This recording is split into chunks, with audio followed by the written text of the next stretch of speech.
رابطة الأندية ترفض معاقبة جماهير النادي الأهلي مثل ما نص تقرير حكم القمة الملغية محمود بسيوني تعرف على ما حدث.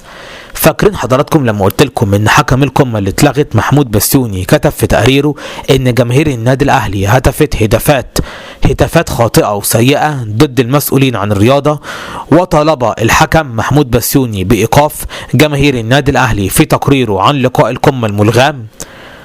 الرابطة بقى رفضت توقيع أي عقوبات على جماهير النادي الأهلي لمنع استفزاز جماهير النادي الأهلي، خاصة بعد فضيحة أولا القرعة وتوجيه الدوري للنادي السماوي، زائد بعد كده بقى خطابات الحكم الأجنبي، وبعد كده تم تعيين حكم مصري والأزمة الأخيرة. فعشان كده الرابطة لتجنب اصطدام مع النادي الأهلي وإن الأهلي بقى كان ممكن يتعنت وقتها ويقول خلاص كده هننسحب، رفضوا معاقبة جماهير النادي الأهلي.